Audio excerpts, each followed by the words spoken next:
and it said Searchers is what it said as far as the title of the book, Searchers. And opened it up, and it was from, I think it started in 1960, maybe July 1960, all the way to 1970. And I started from the back, flipped forward, and I finally got to one page, which literally was the only page that had green ink. The person had signed in green ink, and it said Alex Haley. It was, I think it was 1967, and it said, "Before this anger, searching genealogy." And so that was, I think, probably, if not the first, it probably would have been the first time you searched, because subsequent to that, he probably didn't need to sign it anymore. And I thought, that's amazing. I just thought, just overlooking that he would have signed the book just like everybody else.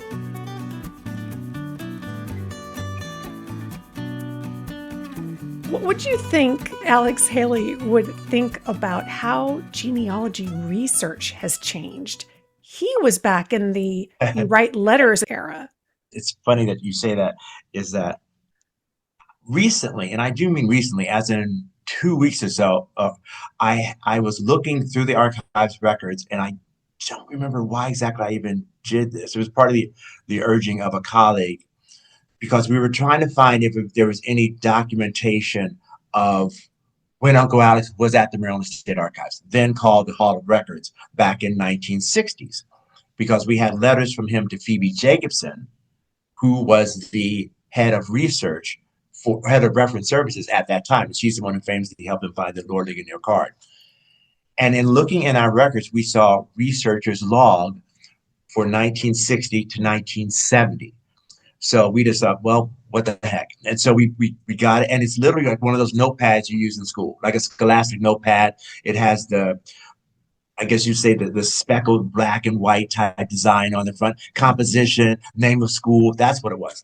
And it said Searchers is what it said as far as the title of the book, Searchers.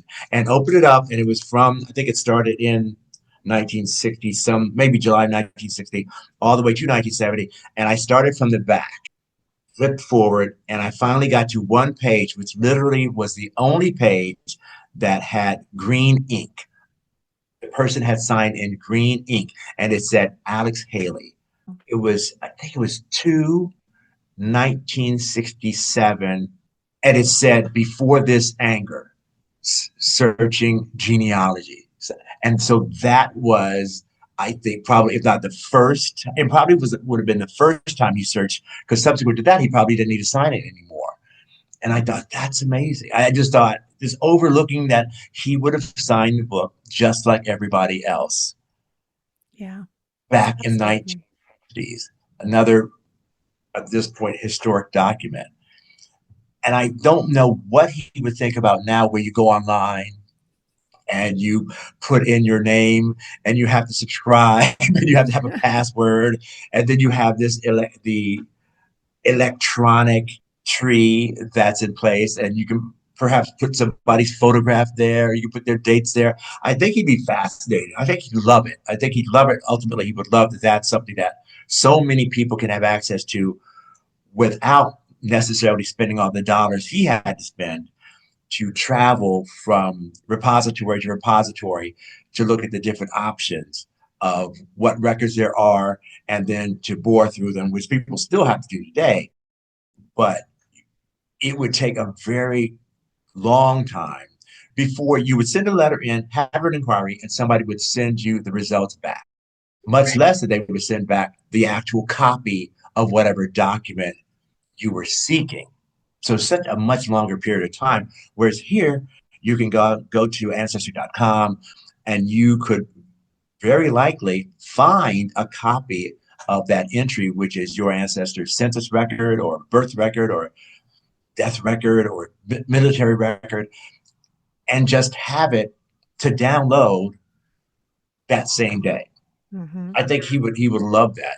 And it's very inspiring for those of us who love genealogy and family history, because I think it took it from being something that just only retired individuals who could do because they had the time and they had the interest, whereas so many of us younger persons were still out there, out there working, out there making a dollar, earning our bread, and we didn't have the time to sort of relax into nostalgia of our family and of what great grandma used to be like and what great granddad when we used to go fishing. We were not in that realm of our lives. And now even younger people who in many cases are so much more familiar with this media that we're using right now can help us do that, can help the older people in their family do it. So I think that's also a very positive aspect of it because that can bring families together from different generations just to help the mechanics of it, of how to find something online and then tell your grandson, why are you doing this? What is this that I helped you find? And then that in and of itself helps spread the message, helps spread the information about someone else who was in your family that you've never seen because they've already passed away. How much involvement was there within your family? Did everybody know that he Mm-hmm. was working on this? And when it was finished, what kind of impact did it have? I think when the research was going on before it came out, before it was published and before the miniseries came out, certainly before the miniseries came out, Mm-hmm. for many, many years, I remind people, we called him Uncle Palmer there because Palmer was a family name. So he was only Uncle Palmer Oh, wow. until Roots came out. And then everybody called him Alex Haley. And then we started following suit because if we just say, well, Uncle Palmer this or Uncle Palmer or my brother Palmer, people wouldn't have understood what we were talking about. I mean, that's literally how we changed because that's what, and perhaps because he was referring to himself as Alex Haley, he wasn't referring to Mm-hmm. himself as Palmer Haley. But he would come into the city. I was living in DC then, and he would at least once a year be doing a talk at the Library of Congress about this book that he was writing, which I know that at some point, I don't feel like it was at the beginning because I'm really, really young then. I'm talking single digits. I don't know when I realized it literally was about our family. Right. That might not have been till probably I was in high school or something, or maybe right before it came out that it literally was about our family because it was I don't know when I realized except for when the book came out or maybe right before the book that there was a person named Kunta Kinte who was going to be the main focus of this novel. There was an early article in something called the Sunday Star, the Evening Star in DC that talked about the African, and on the cover of it was the Lord Ligonier ad. In that whole article, he only mentioned the African. So I don't think at that point, because this is again 1972, he might not have been able to discover the Kente connection at Mm-hmm. that point as far as the actual name. So it changed when it blew up. I mean, that's really when it changed for the family. Up until then, it was Uncle Alex keeps going out there. He keeps giving these speeches. They're sold out. Everybody's happy and engaged. But I truly believe, certainly in my mind, I thought, well, what would it be like to have a famous relative? Because I didn't think it was going to happen. Because it was year after year, he would come back, do this talk about this book that was coming out, and the book wouldn't come out. Then he would do it another year, and he'd do this talk, and and the book wouldn't come out. And it was like this never ending thing. And it's after a while, it really seemed like this book isn't going to come out. If it does come out, it won't be really big because and I don't know if I was that astute to think this, the window of opportunity would probably have passed. So I think the expectations were nowhere near as large as the reality was. That there's Mm-hmm. because how could anybody? I think he has 7 statues now. I mean, nobody can predict that. I mean, really, nobody can predict Yeah. that.